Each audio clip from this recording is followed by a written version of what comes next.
The conference room buzzed with conversation as I checked my phone. Tyler was calling. I stepped out into the hallway, expecting a casual chat.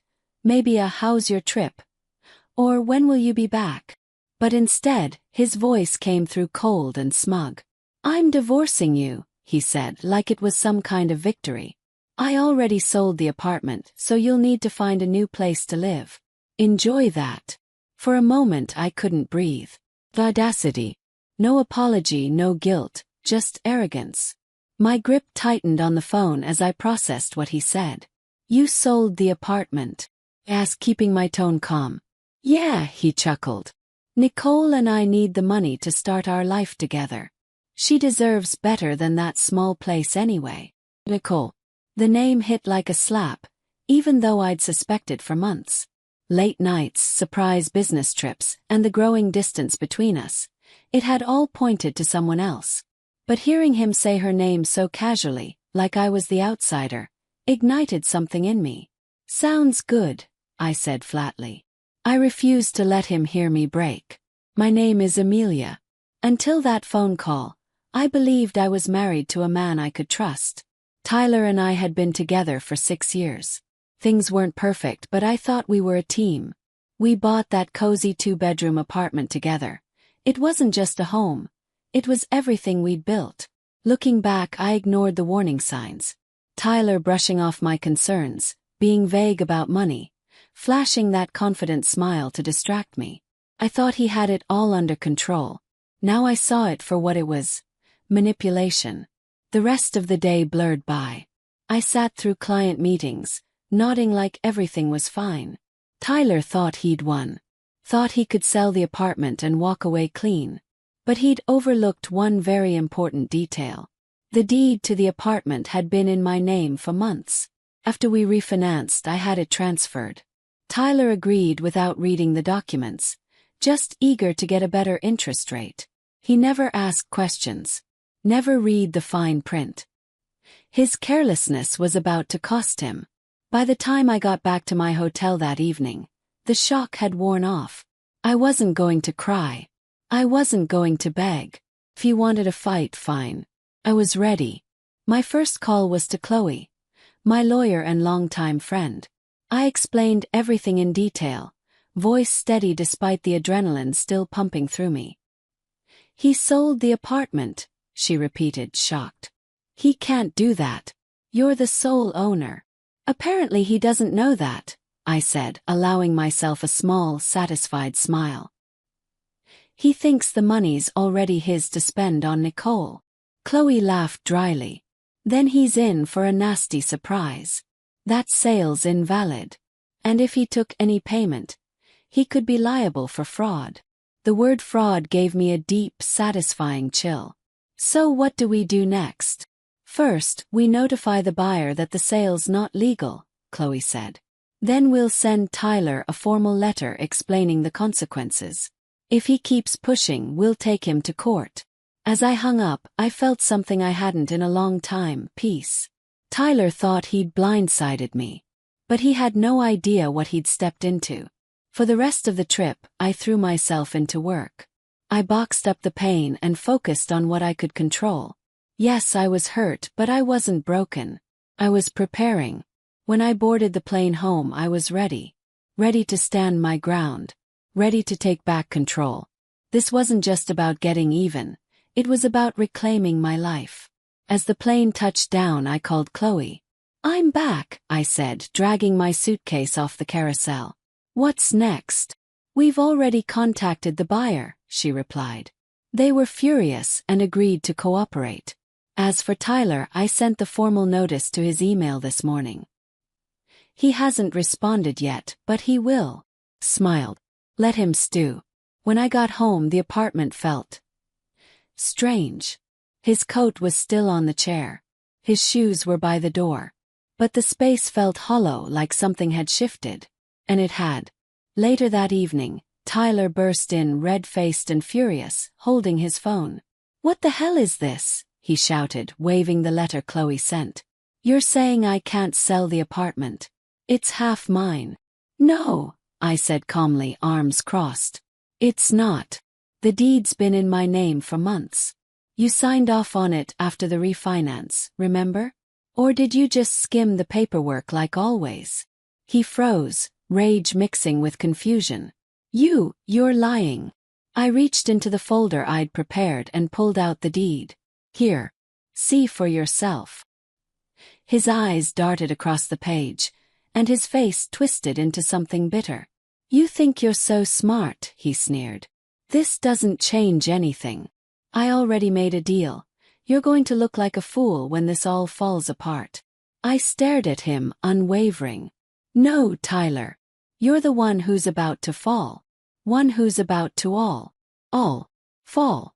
The sale is already void, Tyler, I said, looking him dead in the eye.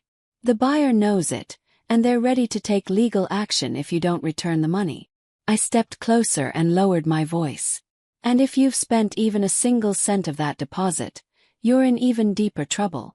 For the first time, Tyler looked unsure. You don't know what you're talking about, he muttered, avoiding my eyes. Oh, I do, I said, voice steady. You've treated me like I was clueless for years, but guess what? I've been paying attention. And now, you're going to face the consequences. He started pacing, frustration building. This is ridiculous. You're overreacting. You can't just kick me out. I raised an eyebrow. Actually, I can. This apartment is legally mine. I'm letting you stay for now, as a courtesy, so you can figure out your next move. But don't get it twisted. I'm not going anywhere. Over the next few days, Tyler's anger turned into panic. He kept calling, leaving voicemails that bounced between begging and threats. Meanwhile, Chloe made sure every detail was handled. The buyer officially pulled out of the deal, furious with Tyler. And Chloe started preparing the divorce papers. You're in a strong position, Amelia, she told me during one meeting. With the sale voided and fraud on the table, Tyler has no leverage. He'll have to cooperate or face worse. Her words reassured me, but they also reminded me how long I had let Tyler control my life. I used to excuse his arrogance and coldness. But now I saw it all clearly. I was done giving him power. My best friend Laura came over to help me reorganize the apartment. We packed up Tyler's things and stacked the boxes in the living room. How's he taking this? She asked, holding up one of his flashy ties. Not well, I laughed. He still thinks he can talk his way out of it. But I'm not budging. Good, she said, tossing the tie into the box. He doesn't deserve your space or your time. I nodded, grateful. For so long I'd felt alone, carrying the emotional and financial weight of our marriage. But now I had support. And that made all the difference. The final blow came when Tyler walked in with Nicole. I was sitting at the dining table when they came in like they owned the place. Nicole looked around with a smug smile, her arm linked with his.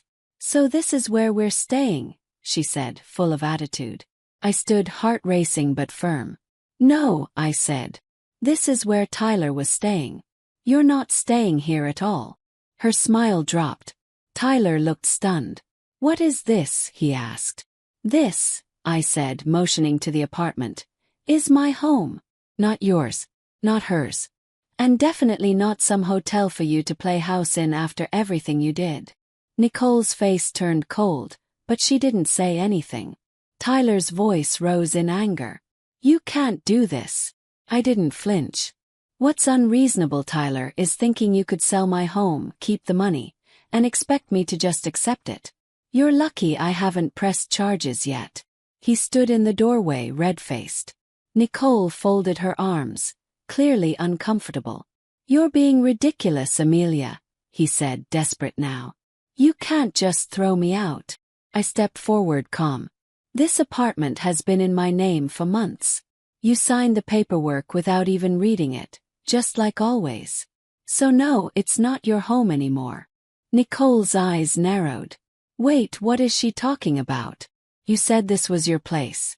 That you sold it. Tyler flinched. It's complicated. I'll handle it. It's not complicated, I said. You tried to sell an apartment that doesn't belong to you. That's fraud. And now the sale is void. Nicole's face fell. You mean the money you said you had? She stopped, voice rising. Oh my God! Did you lie about that too? Nicole, let me explain, he said quickly. No, I cut in. Let me explain. Tyler tried to sell this place behind my back, thinking he could take the money and leave me with nothing. What he didn't know was that I had already transferred the deed into my name.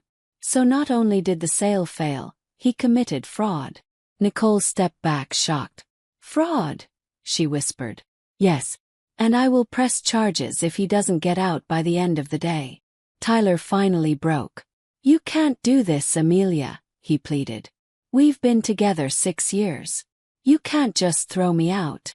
You threw me out the moment you made that phone call, I said coldly. You told me you were divorcing me and laughed about me finding a new place. You didn't just betray me, Tyler. You tried to destroy me. Don't act like you're the victim. Nicole took another step back. This is insane, she muttered. You said you had this under control. Tyler turned to her, panicking. Nicole, I can fix this, I just... Don't, she said, holding up her hand. I'm not getting dragged into your mess. And just like that, she turned and walked out, slamming the door behind her. Smiled. Looks like you're on your own now. Tyler sank onto the couch, burying his face in his hands. Amelia, please. Messed up. I know that. But you don't have to do this.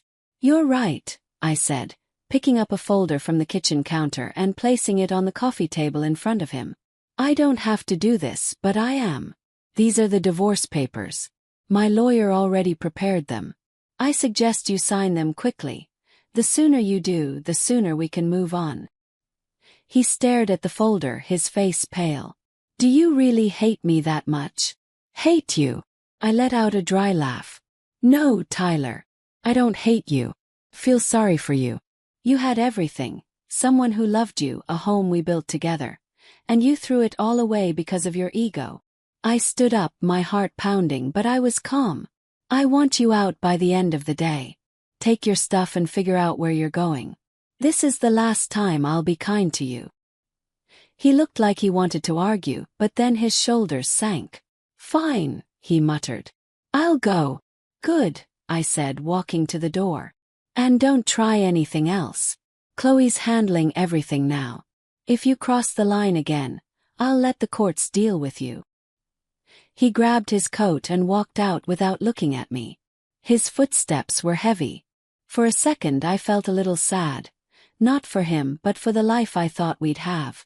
That feeling didn't last long. I locked the door with the new key I had made. This was my home now. No one, especially not Tyler, would take it from me again. The silence after he left was almost strange. But for the first time in years I could finally breathe. The space felt lighter, free of his lies and presence. I stood in the living room, noticing how much cleaner it looked without his things. His ugly gaming chair, the jerseys on the walls, the flashy coffee table he insisted on keeping. Felt like mine again. That evening Lauren came by with takeout and a bottle of wine. He's really gone, she asked, flopping on the couch. Gone and not coming back, I said, pouring us wine. He didn't even argue. She raised her glass. To fresh starts and well-earned wins. I clinked mine against hers. To never letting anyone walk all over me again. Over the next few days I started taking back the apartment. I moved furniture, hung my favorite art, and filled it with things that made me happy. It wasn't just decorating, it was creating a space that felt like me again, not the version Tyler had shaped. Chloe, my lawyer, called with updates. The fraud charges are dropped, she said. The buyer isn't pursuing it. And the divorce is moving fast. Once Tyler signs, you'll officially be free. Hearing the word free made me emotional. It wasn't just about the divorce. It was about everything I had carried for so long. The resentment, the doubts, the feeling of being stuck in a marriage where I wasn't appreciated. It was all finally being lifted. Tyler tried to contact me a few times. His messages ranged from weak apologies to guilt trips. I made a mistake. Can we talk? One said. Another read. You're going to ruin me, Amia. Is that what you want? I didn't reply. I wasn't wasting any more energy on something that couldn't be fixed. He made his choices, now he had to deal with them. By the end of the week, the apartment felt completely different. It was warm, welcoming, and all mine. One night, I sat on the couch with a cup of tea, looking out at the city lights. I thought about everything that had happened. Tyler's betrayal had hurt, but it woke me up. I had let myself believe I didn't deserve better. But now I knew I did. I wasn't just getting my apartment back, I was getting my life back. A month later, everything had changed. The apartment felt like a new place, not because I renovated but because I felt free in it. Tyler's things and his heavy presence were gone. The divorce process was smooth. Chloe handled it perfectly. Tyler signed the papers without making a scene. There was no big drama. Just a clean break that felt a little sad, but also really satisfying. One day I found an old photo of us. We were smiling, looking happy. I let myself remember the good times for a moment. Then I tucked the photo into an envelope and put it away. It was part of my past, but it didn't define me anymore. Lauren and I celebrated with dinner and drinks on a rooftop. You're glowing, she said, raising her cocktail. Single life suits you. Smiled. It's not being single, it's the freedom. For the first time, I'm not living under someone else's rules. We toasted to that. Back at home, I started thinking about the future. This apartment had become a symbol of my strength. I wouldn't stay here forever, but until then, I was going to enjoy every moment of peace. That night, curled up on the couch, I thought about that day Tyler laughed on the phone, so sure he'd won. Smiled. His arrogance was his downfall. My quiet strength saved me.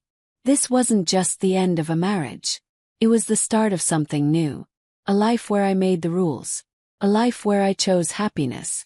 And for the first time in a long time, felt free.